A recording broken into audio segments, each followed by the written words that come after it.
Hi friends, welcome back. It's Michelle here from happyhealthyher.com. This week's compassionate chat is about understanding and even embracing the need for timeouts when life seems to keep us from moving forward. These kinds of forced slowdown periods can happen through a variety of reasons, like sudden illness, a death, a job loss, or the end of a relationship. For many of us who are especially sensitive to energies, we've been in a bit of a timeout ever since the beginning of the pandemic. I know that is definitely true for me. But I believe there is meaning in everything, so if things are forcing us to slow down, there is likely a good reason. Perhaps these timeouts are giving us time to heal, regroup, take stock of what is really important to us, and gain clarity about our next steps. It is like the concept of an arrow being pulled back before it can be released into the air toward its target. There is a moment of perfect stillness before the bowstring is released. Another great analogy for this is the seed that has been planted.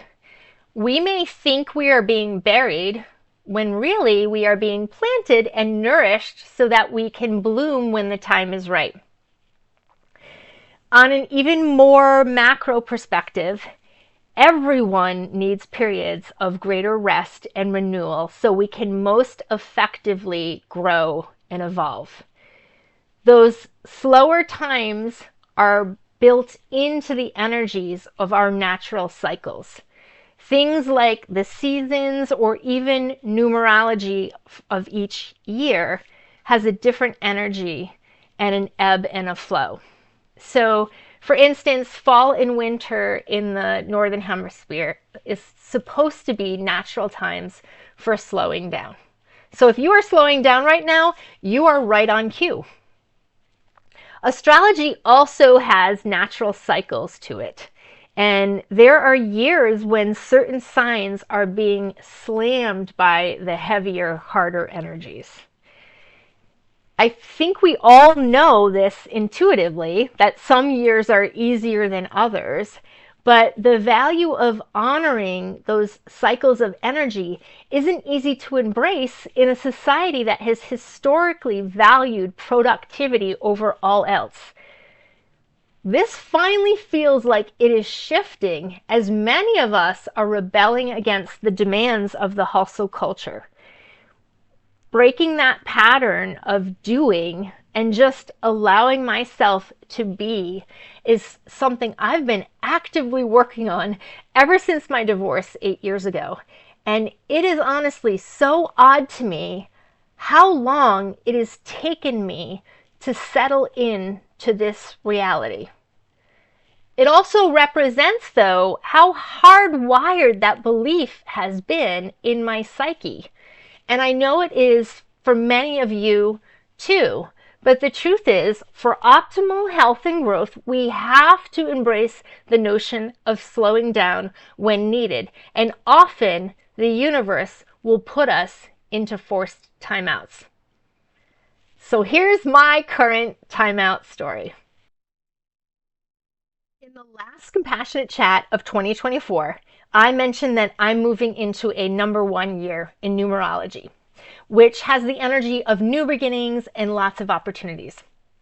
However, since the numerology for the collective is the number 9, which indicates a time for closure and wrapping things up and slowing things down, as I said in that video, I won't be moving ahead too quickly.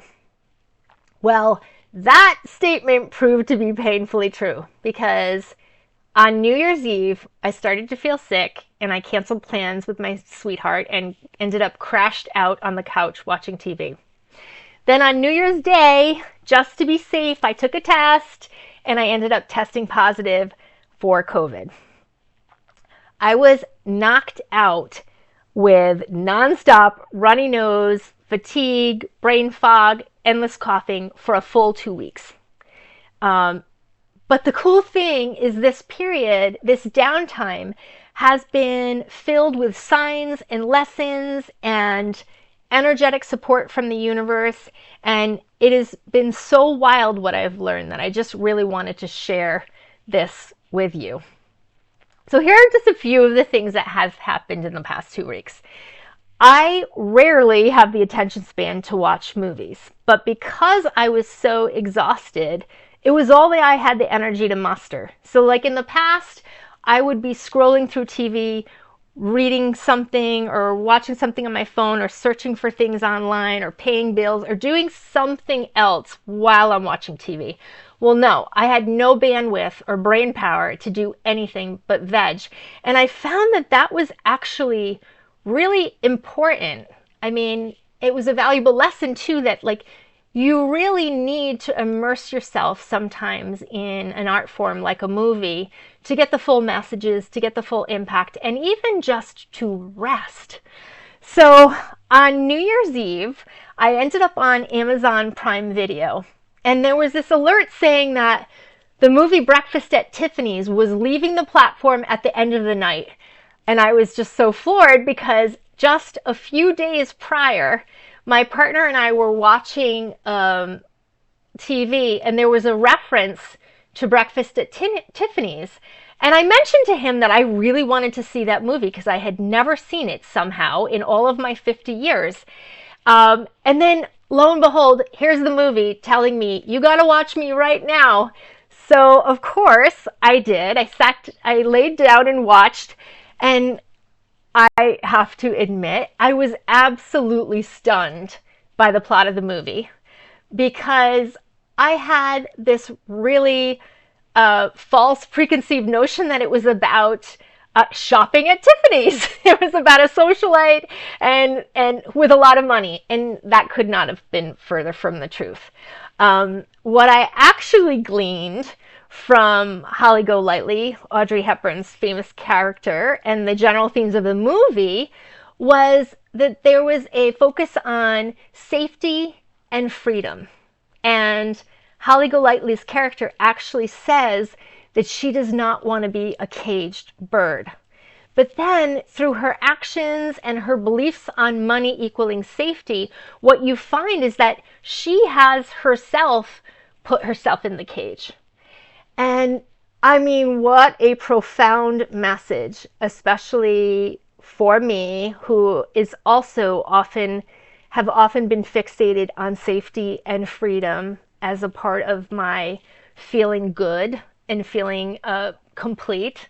And so to watch this sort of message play out and realize that oftentimes we are our own worst enemies in this area, and that if we get super fixated on something like trying to be free, it's often our undoing. So it was pretty wild for me to have that recognition. And I would love to know your thoughts on the movie. I might do a whole video on the movie just because my brain is so like blown away by what it actually represented versus what I thought it was going to represent. There was a lot of symbolism in that movie.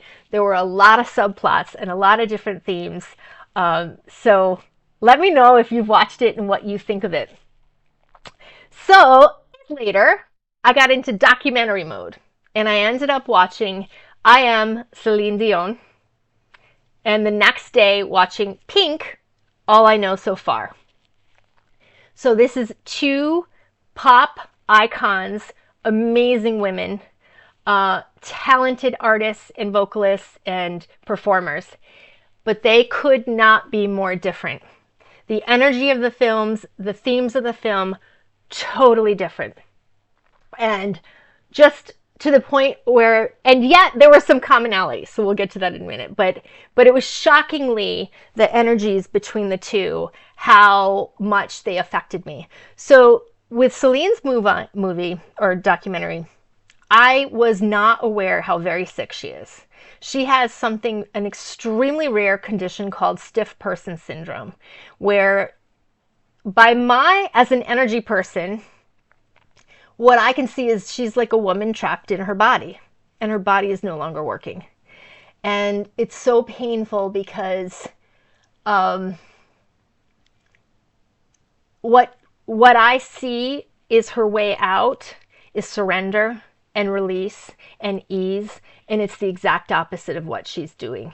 She's clinging and she's spending like lots and lots of money on treatments and options, but she's not slowing down.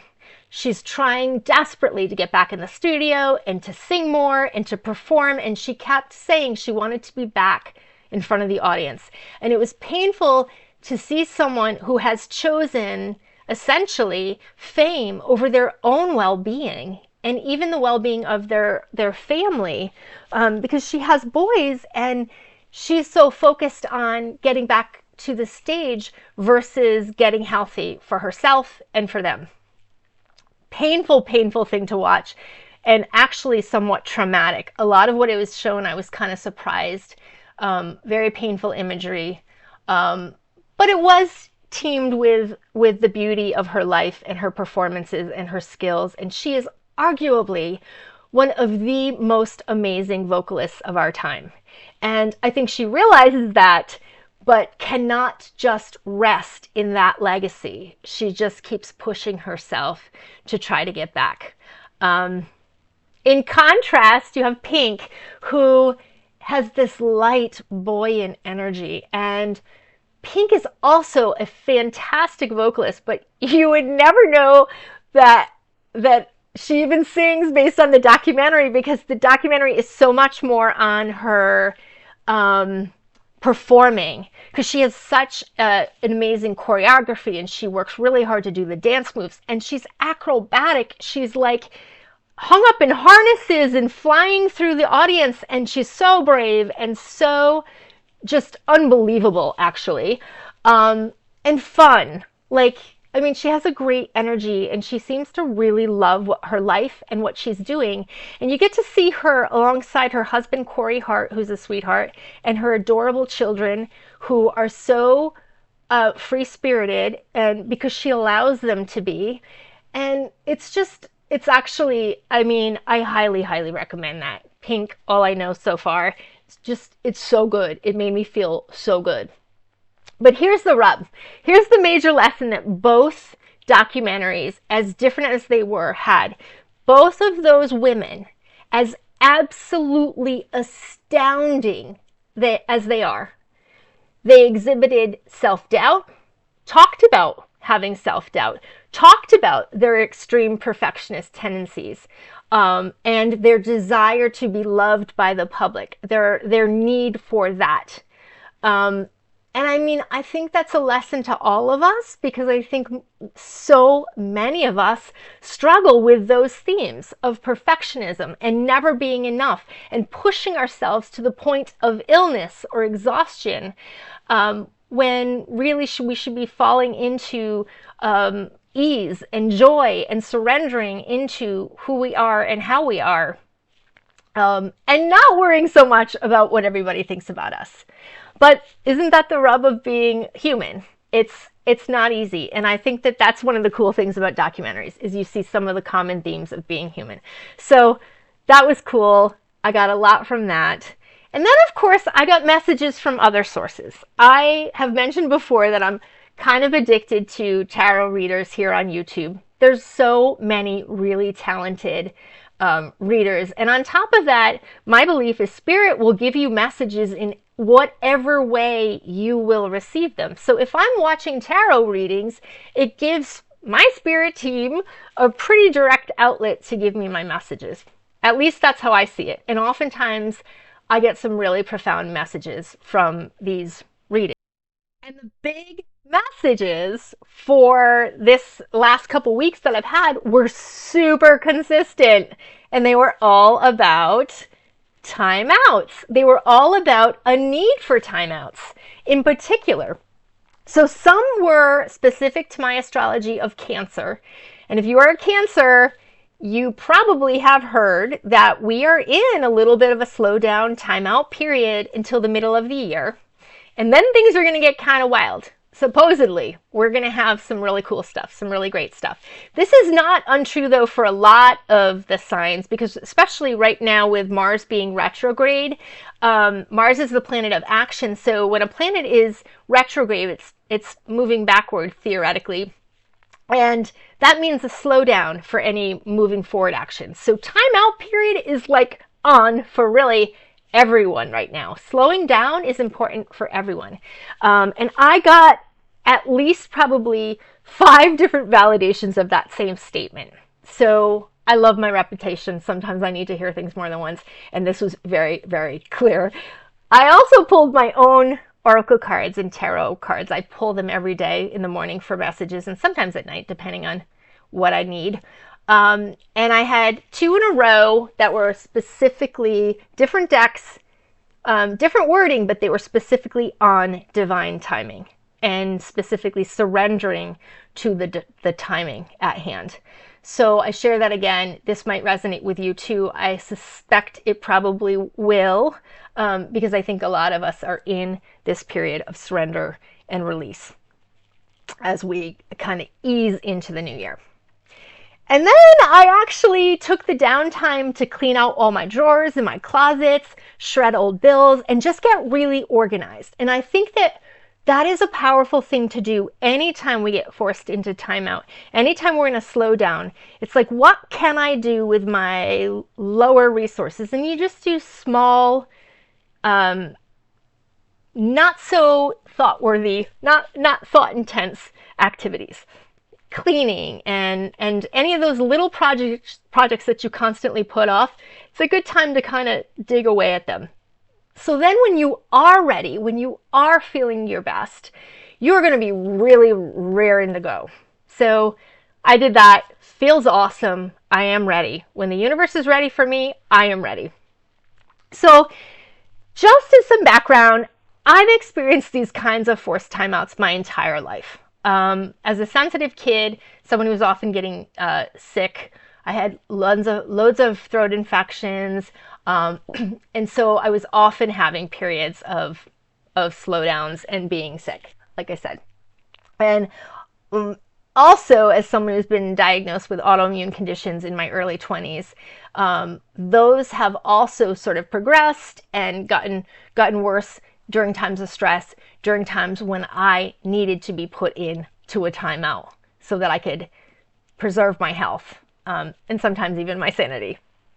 So I've also lost jobs, I've experienced multiple deaths, and I've gone through divorce. So all of those periods have naturally taught me that you cannot fight these downtimes. You cannot fight the challenges. You have to surrender to them and almost like ride the wave that they bring you into. And it's also super powerful to find meaning, like we've just discussed, in any of the messages that come up, in anything that is happening around you. Because when we are in a timeout, that is when we are more receptive to information. So if you are in a timeout, or life has forced you down, it is likely for a very good reason. So give yourself time to rest. Embrace what you are experiencing, and especially what is showing up for you. As I just mentioned, we are always better able to receive information when we're in a resting state. Remember the analogy of the seed and allow yourself to grow strong roots so that you're prepared for whatever is to come. This is going to be a major theme for many of this year. So take things slow and give yourself a break. And the positive of all of this is every time I've come out of one of these slowdowns or timeouts, I've been more vibrant, more successful, more brave, more powerful than I had ever been before. This is how you grow. When you have these downtimes, you can actually become stronger and more resilient. So I hope this helps. If it did, please go ahead and like it, share it with friends. And if any of what I talked about resonated, please comment. I love to engage with all of you. It makes me feel so great. Anything. If you want to talk about a movie you saw, if you want to give me recommendations, if you have any lessons that have come up for you, or if you are in a timeout right now, I would love to know that. That's super helpful. None of us want to feel like we're alone. So if you comment, it actually supports not just me, but anyone else who's a viewer and sees your comment. So please be brave and do so. Thanks as always for being with me, and I wish you happiness and good health.